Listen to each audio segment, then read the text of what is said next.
Hello again, my name is Craig and today is Quarantine with Craig Day 6.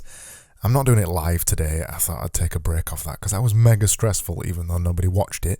But today we are talking about social media. I've been wanting to do a series about design and simple design and how to learn the fundamentals of it for quite a while, and this is the beginning of it. I'm doing a really short course too on how to learn the fundamentals of design, and this is kind of the first step. I've tried to make it a little bit funny today because I think we all need a little bit of light relief. So today is how to design your social media like crap. I hope you know who that little turd is in the top corner there, by the way, because he's quite central to this entire video. Anyway, so we are going to talk about the design fundamentals, the crap fundamentals, and that's where we're going to begin. This is also going to show you some stuff in Figma that you might not have seen before as well, because I'm going to be using Figma to show you everything. We're basically going to design 4 different social media things. I'm just going to do some square ones, so some square Instagram posts, because I think they're probably the easiest to understand. And you can also use squares on Facebook and you can use them on Twitter too. So I think Instagram with a square social media image is probably the best thing to start with. The reason I've picked Figma is because Figma is completely free. Canva is also another tool that you can use to make social media posts, and I thought, what's the best way to teach you how to do a little bit of design rather than just going through boring fundamentals without applying them to something. So today we're going to apply them to something, and we're going to use Figma because I think Figma has got your best bang for its buck. I think you're better off learning Figma or use Canva, but then start to learn Figma because it teaches you a lot of other tools that you don't really see in Canva. Canva's quite basic, but Figma is a fully functional vector-based design app. So in terms of your skill development, I think Figma's better to get your head around. So today we are going to make 4 social media icons, as I said, 4 social media square images for Instagram for this brand, Mr. Hanky's toilet rolls. Toilet rolls are a little bit boring. Let's call it something more businessy. Waste extraction rolls. Yeah, that's better. So before we actually get started with going over these crap fundamentals, I'm going to pick some better fonts for this, some better typefaces. So one really good thing about Figma is that it's got Google Fonts built into it. So we're going to go over to Google Fonts and we're going to find some crap fonts. We need some really crap fonts. Let's have a look. Let's look at the display fonts. We need a Mr. Hanky crap font. I'm hoping there's going to be something on it. Ooh, spicy rice. That's spicy rice is a competitor so far. Mist Chango. Chango. That looks pretty good. Let's try Chango. So in Mr. Hanky's text, I'm going to change the font. And by the way, in Figma, it's default got Google Fonts in there. So they're all in there straight away. You don't have to do anything to add them. If you're using the desktop app as well, and if you download the plugin for the website, you also get all your fonts that are on your computer into Figma too. But I'm picking Google Fonts because I know everyone's going to have it. So let's look for Chango. Let's try that, see what we think. That looks... it looks a bit weird, but it looks suitably crap. Let me just see if there's any other contenders. They're a little bit nicer. You know, I want it crap, but I want it to still look okay. I'll look at my design side coming out here. Ah, there we go. Chewy. That looks more Mr. Hanky-y. Perfect. And then the waste extraction rolls, I think we're going to have that in kind of a serious businessy font. So I'm just going to center that using that tool. And let's look for a serious businessy font. I've already got one in mind. I'm going to go for a sans serif. So that's kind of, if you don't know what sans serif means, that is these fonts. It is the fonts that are sans the serif. A serif on a font, by the way, let's give you a tiny little lesson here. A serif on a font is these little bits. So this little tick at the top of that L and these little flicks at the bottom of the L, they are what's called serifs. So a serif font has those things, and a sans serif font, the sans meaning without, in Latin, I think. Sans meaning without, it means without serif. So sans serif fonts look a little bit like this. I'm going to use Montserrat. Montserrat is basically the Google Fonts ripoff of Gotham, which was a super popular font a few years ago when Obama was getting into power as president. That was the font that was used for all of his stuff. So if I go Obama presidential campaign, you'll see the Gotham font pop up everywhere. Yeah, change we can believe in, that old statement. That was when Gotham first came to its forebear, and then every single designer in the damn world decided to start using Gotham. We banned it at Genius Division for a short while because we were using it too much on everything. So that is Gotham, and this is Montserrat, so it's very similar. So I'm going to pick Montserrat from this list. I can never remember how to spell it. There we go. And then I am going to capitalize all this. So I'm going to click these three dots and it gives you more advanced settings. And I'm going to pick the case there, uppercase. And then I'm going to make it smaller. Maybe not that small, maybe 30. Yeah, something like that. And I'm going to just make this a little bit bigger too. So there's a tool in Figma to actually drag stuff around, because when these tools here, what people normally use to drag things bigger, doesn't actually work in Figma by default. You've got to go over to the tools menu up here, or it is the letter K to change it automatically. Go over to the tools up here, click the scale button, and then these buttons here will make the thing bigger. There we go. And then I think I'm going to put some what's called tracking on this. Tracking is basically the space in between the letters, and that's achieved in Figma by this thing here. They call it letter spacing on here. That's the web version of tracking. Tracking is an old print saying, an old print term, but designers still use it. Letter spacing is what it would be called on the web. So let's try just dragging this a bit bigger. So you can left click on this and hold it down and drag it bigger like this. Yeah, that's looking a little bit more businessy. Okay. I'm not going to spend too much longer on this because the video isn't about designing a logo, but you know, we've got to make him look, Mr. Hankey, look professional. There we go, that'll do. So obviously this is going to have to be in brown, but I'm going to drag Mr. Hankey in. So we've got Mr. Hankey brown. So I have got Mr. Hankey saved in my folder here as a PNG and as an SVG. Figma accepts PNGs, JPEGs, all your standard bitmap based image formats, so basically image formats that do not resize and expand freely. It's basically got a mass overall size that if it goes bigger it looks blurry. In terms of vector files, so files that you can expand or contract to any size and they don't lose quality, it only accepts SVGs, and I think it's PDF too. So I'm going to drag in the SVG, and you'll see when I drag in this SVG, so I'll just drag it off the artboard. This on the left hand side is the left hand panel, which is the layers panel in Figma. On the left hand side here, if I drop this down, you can see all the individual vector items.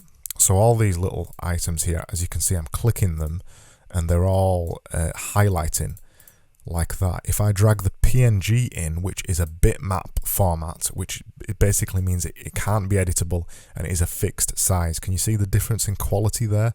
So if I was to make the PNG bigger and bigger and bigger and bigger, it would start to blur and look really rubbish or crap.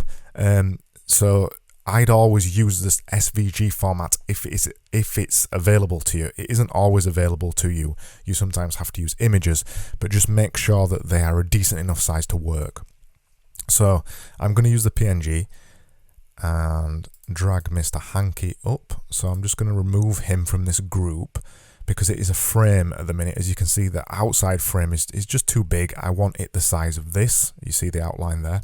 So I'm going to right click and ungroup, which is Shift, Command and G on your keyboard on a Mac, and then just close that down. So in fact, let's make him a component as well so we don't accidentally edit him. So I'm just going to leave him up here. Right click, create component. A component in Figma, by the way, is something that can be reused over and over. Once you make a component like that, it goes into your assets panel and you can just drag loads of versions out of that, like that.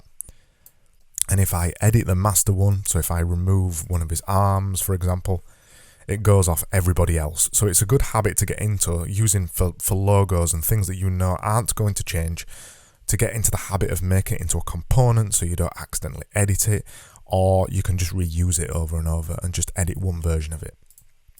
So let's delete those. We don't need those. Actually, yes, we do. We need one version of it.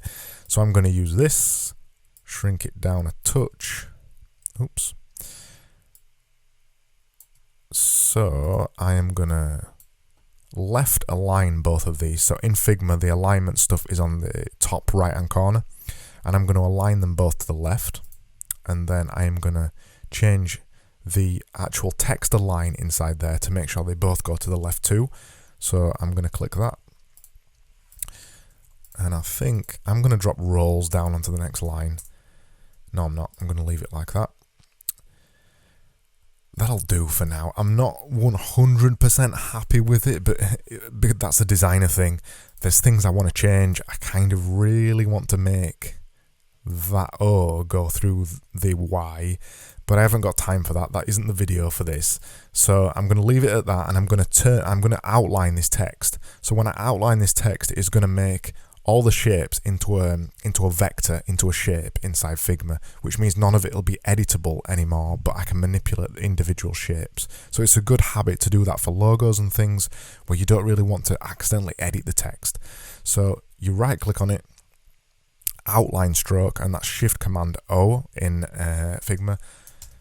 So I'm going to click that, and you can see there it's made them all shapes when I hover over them like that. So I've got my logo, and I'm just going to drag that over here, put him here, so we've got a little bit more of a logo like this.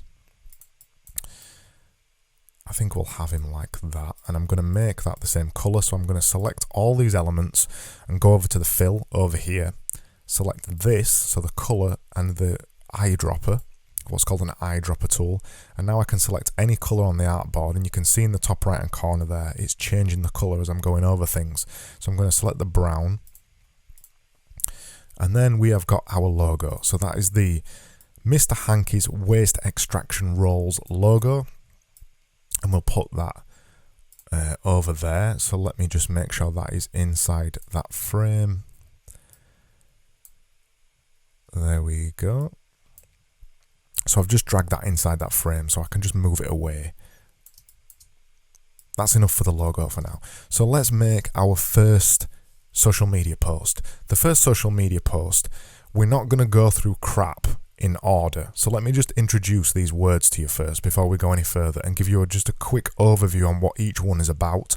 And then I'll go into them in a little bit more detail as we're playing about with them on each social media post. So contrast, first of all, we've got contrast, repetition, alignment, and positioning. So we are not going to make something look crap other than that it is Mr. Hankey. We're actually going to make something look better than crap. Crap is the way that I remember these 4 fundamental principles of design. It's often referred to as PARC principles instead of crap. Obviously, people don't like saying crap in lessons and stuff like that. So it's usually referred to as PARC principles. In terms of an order of the way that we're going to go through these, we're actually going to go through them in, how would you even say that? ARCP. That's the way we're going to go through them. We're going to go through alignment, repetition, contrast, and proximity. So we're not going to go through them in order. So as a quick overview, contrast is basically contrast in size or color or shape or other design techniques that we're going to use to call attention to something. Repetition is consistency. So it's when we are using something over and over, be it a font style or a color or something like that, to make the design look consistent and draw people's eyes to certain sections because we're using consistent design. Alignment is aligning objects up next to each other, so they're in either a flush line that way or a flush line that way, and other kind of techniques to make things match up. So when a user looks at something, their eye is drawn naturally towards something because everything aligns up. And positioning is okay, so you're going to see a weird cut in the video here, and I can't hide it. The last word has just changed from positioning to proximity. Is because I put the wrong word. The final word is actually proximity, not positioning, so forget everything that I just said and I'm going to go through it again. So pretend you didn't see positioning, and we're going to go through the last word, which is proximity, and forget about positioning, but everything else still applies. Okay, let's carry on. So there is contrast, repetition, alignment, not positioning. The final one is proximity, so that is the distance of objects between each other, and the fundamental principle behind that is that when you put things closer together, it usually means that they are related to each other. When you put objects further apart, it means that they are not related to each other, usually distinct pieces of content or information. So we've got contrast, repetition, alignment, and proximity. So we're going to start with alignment. So alignment, let me just get a frame set up here first of all before I start talking about it. So we're going to make a frame, and in Figma we've got all these social media presets, which is really good. So I'm going to go for an Instagram post, which is 1080 pixels by 1080 pixels, and this first one I'm going to rename and call it alignment. So the idea behind alignment is to make things align all in a line, either vertically or horizontally, basically to align objects to achieve clarity and some kind of order, some kind of sensible order to your content. So alignment doesn't just mean aligning objects next to each other horizontally or vertically. It means picking an essential order, a hierarchy of information inside your social media post or any other design really. So I'm going to take the social media logo and I'm just quickly going to make this a component so I don't accidentally overwrite it. Go to my assets and drag in the logo. So in terms of principles of alignment, the first thing we've got to do is get all the elements on this page. So at the minute, we've only got one element on here. We haven't got everything else. So we need to put some other things on there. So let's think about what this could be. This, I guess this could be some kind of post about, and I'm just dragging a text element in there, by the way, so we're just going to type some text. I did that by just tapping the letter T, which is just that tool up there. We're going to have something like this. So Mr. Hankey has all the toilet rolls in stock now. And I think we're just going to put another text box above it as well. So I'm just pressing T again, putting that in. And we're going to have to put howdy ho, because that's the phrase he's famous for. And then I think I'm going to use the font that we had there before. What was that font called now? I have forgotten what that font was called. Let me just look it back up again. I'll edit this out so you won't see this bit. It'll look like I'm really intelligent and I remembered this font name. So the font name was called Chewy. Howdy who? Howdy ho? How do you spell howdy ho? I like that, I guess. So we're going to do that. So we're going to have howdy ho there at the top, and we're going to have that in the brown colour. And then we're going to have this in kind of a neater typeface underneath, which I guess has got to be Montserrat, because for consistency's sake, it should be. So in terms of picking fonts, this is something we'll get into with repetition in a minute, but I'm basically picking the same fonts that are in the logo for consistency's sake. We want to keep using the same fonts throughout everything that you do. So in terms of your social media posts, ideally you want to pick a style. So you want to make a style like this and stick to the style and not keep switching it and using different fonts and different typefaces and different colours. You want to create a style, stick to it, and let that style repeat over and over. So in terms of alignment, we've got these elements here like this, and then we're going to want to have some kind of call to action, I think, too. So we probably want his web address, so hankeysrolls.com. I guess we could just have that. And at the minute, is there anything else we want to put on there? No, that's enough. That's enough for now, so I can show you the principles of what I'm talking about. So because we're talking about alignment here, the idea is to achieve clarity and order of this information. At the minute, everything is the same size, so there isn't anything that is really clear. I don't know where to look. It doesn't look neat. It looks kind of a bit of a mess because I've just randomly placed stuff.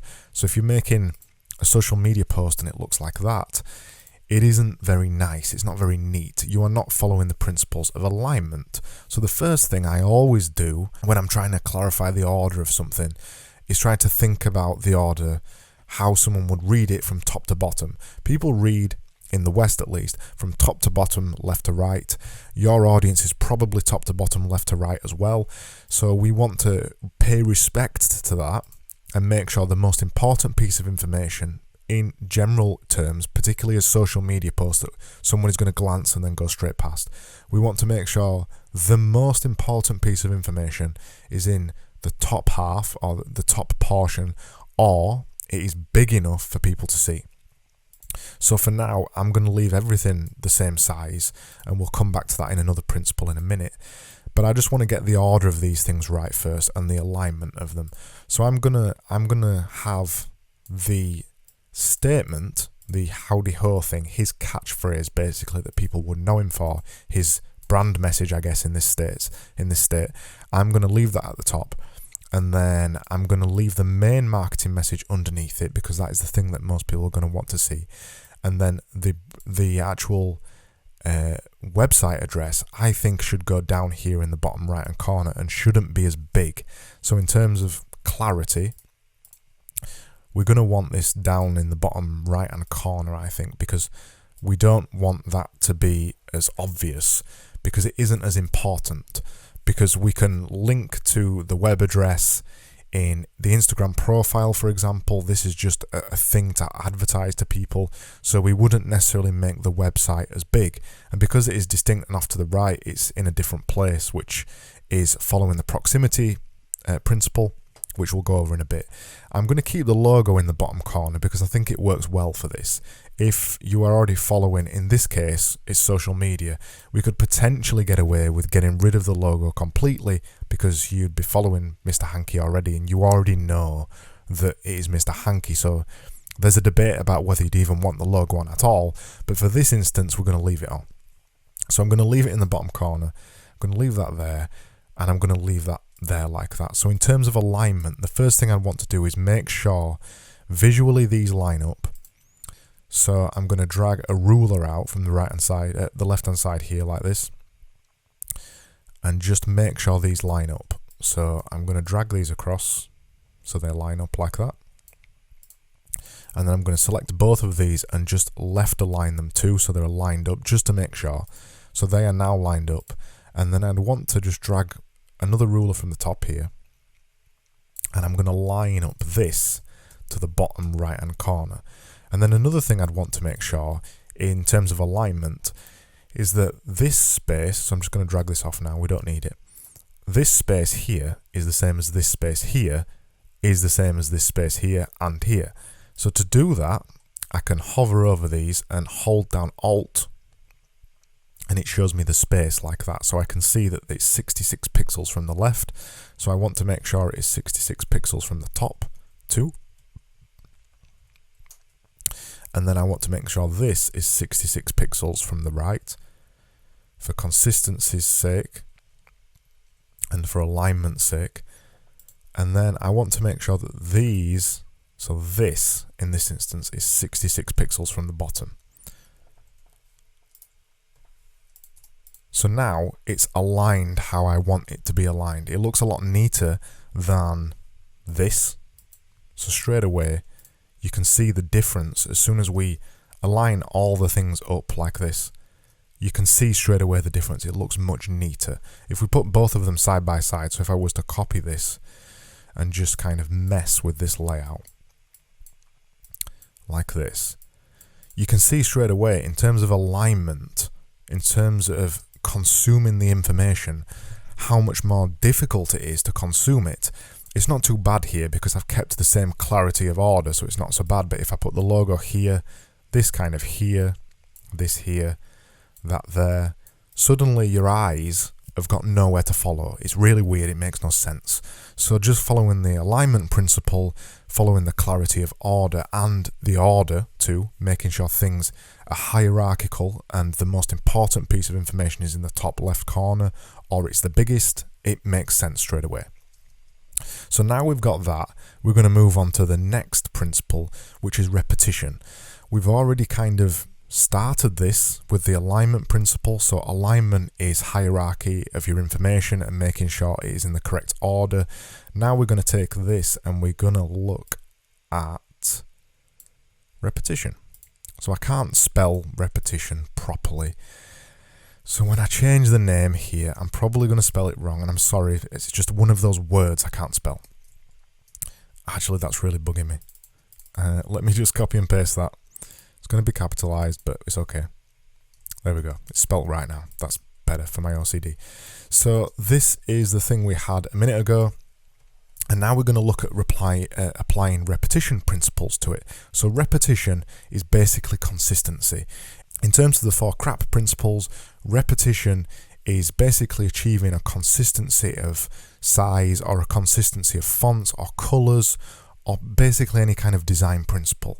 If we were to change all these fonts to kind of 4 random fonts, if I just picked 4 random fonts, in fact even just 2 random fonts, suddenly the repetition of the design, the consistency of it, makes little to no sense, and it immediately kind of throws you off when you look at it. It doesn't look right for whatever reason, you might not know why, but it doesn't look right, and that's because the principle of repetition or consistency isn't being used throughout the design.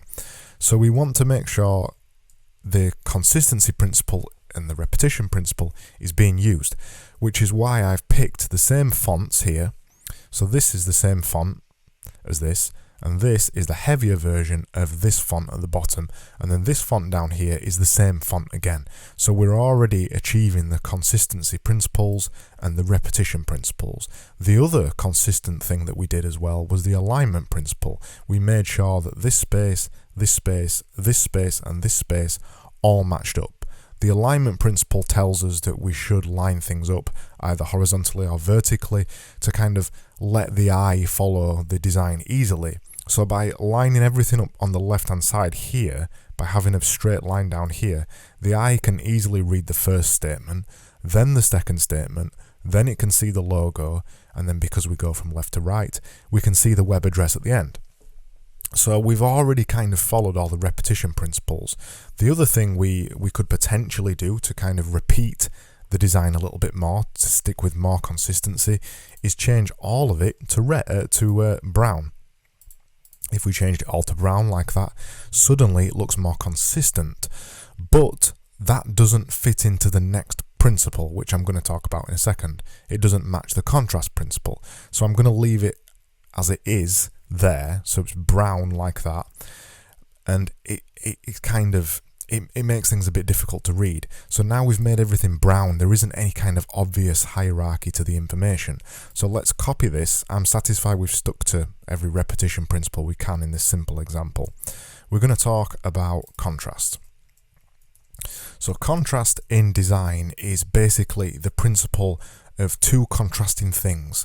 It is either size, colour, shape, or content, or many other kind of things that you could change in a design to kind of lay things out in a way that attracts the eye to it. I've actually already done some things in this that are kind of following contrast principles. So this white space here, there's a white space here in this middle part, and then there's this top part here. So we're already sticking to some contrast principles by giving it lots of white space. This big text at the top here is massively contrasting the small text at the bottom. So you immediately know where you want to look. It's obvious. It's the biggest text on the page. So that we're utilizing the contrast principle here with the contrast in font size, the contrast in general size, but the thing that I've just removed from the past one, because we've just looked at this one above, which was an example of repetition. We've changed everything to be the same color. Now we've removed the contrast principle though of this black text. So I'm going to change this back to black. Back in black. I love AC/DC, by the way. So we're going to change that back to black, and immediately if we just look at those two there, you can see straight away that it's much easier to see the black there.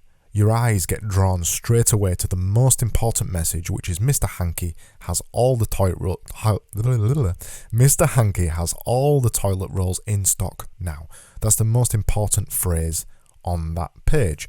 What we may do to increase the contrast principle, I'd potentially drop in stock now down, and I'd potentially change that to brown or something else, or a red. So something much brighter like that. So people straight away look at it, in stock now. What is in stock now? They look at toilet rolls. Potentially, I'd change the toilet rolls. So it'd be like that. So toilet rolls in stock now.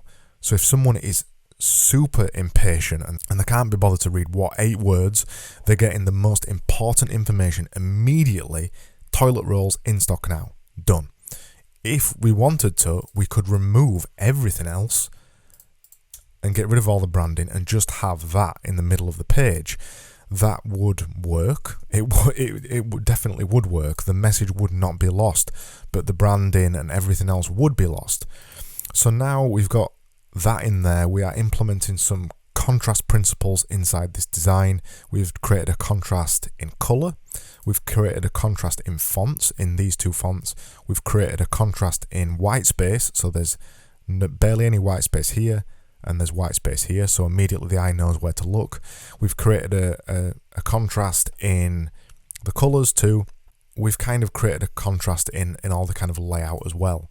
So I'm satisfied just for this example that we've done everything we can. We'd maybe look at increasing that in size, maybe making that smaller in fact, and just having it kind of hanging off the end, because this kind of bit here is the most important bit.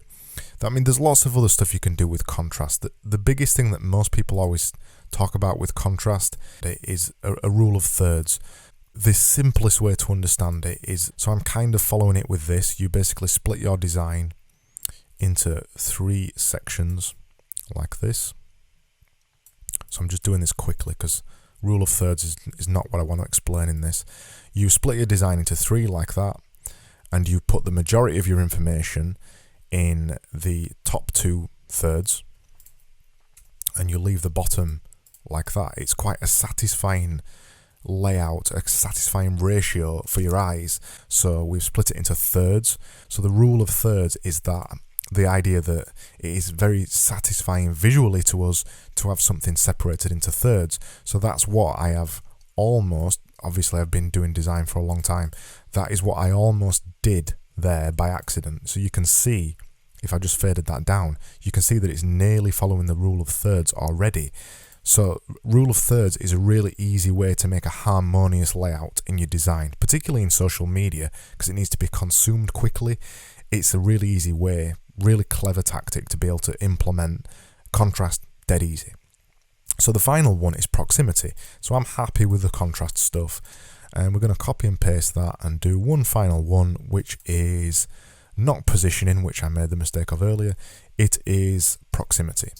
So proximity is the idea that the relationships between objects dictate their relationship in information.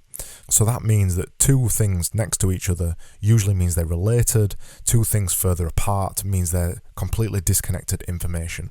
You see this a lot on kind of websites, for example. So just to take a quick example, you might see a date. So 10th Feb. And then I'm gonna keep this font actually because it's terrible and it's funny to see. The title of the blog post. So you might have something like that. And then you may have a little preview of text. So it might be something like that underneath. Now let's use some lorem ipsum so it makes actual sense. There we go. So this would probably be smaller, something like this. And then in terms of proximity, because the date is related to the blog post title, I would expect them to be nearby each other. So that'd probably be smaller like that, maybe even a little bit faded down or something. But the relationship or the proximity of this information, the date, to the title dictates whether they are related. So if it was like that, for example, I can presume that all three pieces of those information are directly related and they all mean the same thing. They're all reinforcing each other. If they were spaced out, so if the 10th of February was up here and the content was down here, now I cannot be convinced that they are related and they might not be related. So the idea of proximity is basically bringing pieces of information or data or objects or anything it might be together or further apart to show their relationship. So we've already kind of done that. I've already done it with the other things. I did it in the logo at first as well.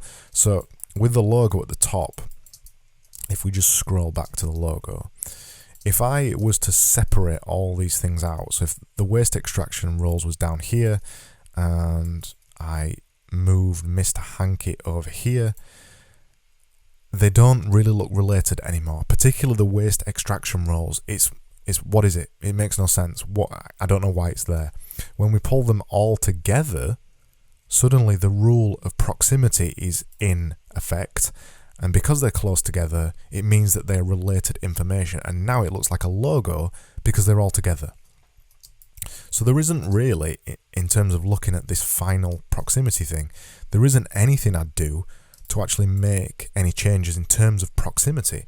They're all already together and they all already fit.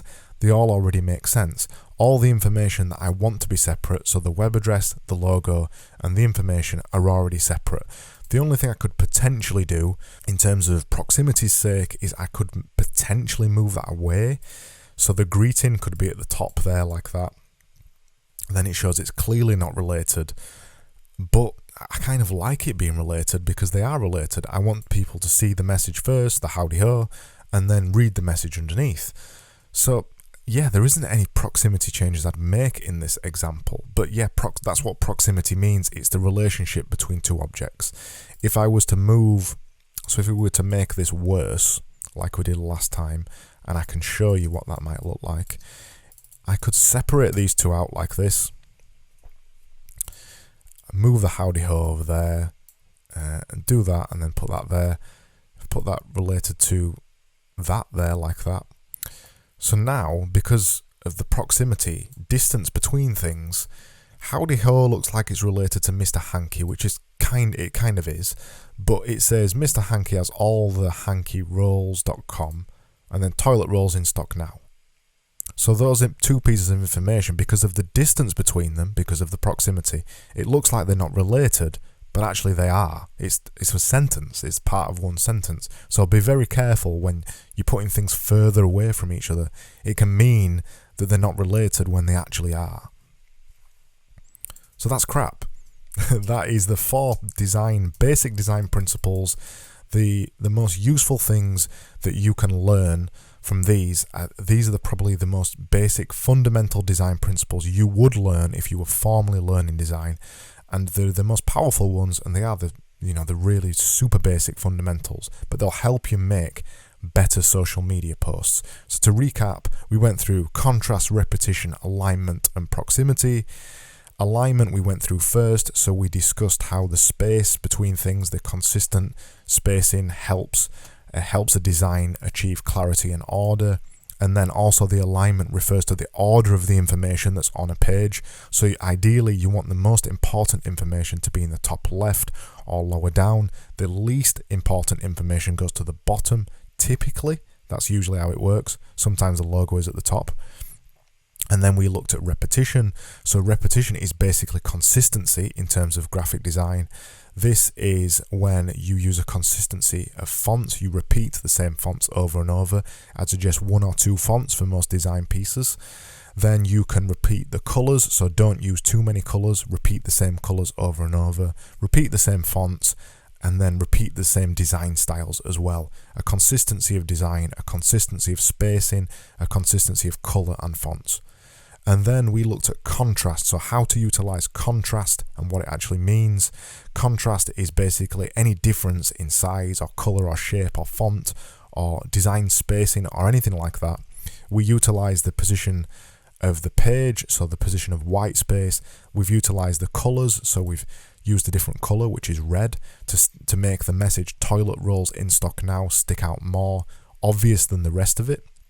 We also use the rule of thirds, so the idea that a design is more harmonious when it's split into 3 sections. We use the rule of thirds to lay out the most important information, thus creating kind of a contrast in the design. And then we looked at proximity. We didn't really change anything here with the proximity stuff because we'd already fixed the proximity of everything in the other design, but the proximity is the principle or the relationships between different objects. The idea that data has a proximity between each other. The further away the data is from each other in a piece of design, that usually means the less related it is in our eyes and our heads. So when you are putting information on design pieces together, so when you put them close to each other in a design, the proximity of them basically means they are related. So you've got to use those 2 principles, data being far away from each other or data being close together, to show the relationships between each other. And that's it. Hopefully that was really useful. Hopefully you know who Mr. Hankey was. My name is Craig Burgess. If you missed it from the beginning, I'm doing these videos every day because, well, now it's lockdown in the UK, so I am permanently stuck in my house, so I might not be doing these just for 14 days. This was Quarantine with Craig. I'm called Craig Burgess. I am Craig Burgess on Twitter, and you can find out more about me on getdoingthings.com. Yeah, I'll be back with another maybe not so crap principle tomorrow. See you later.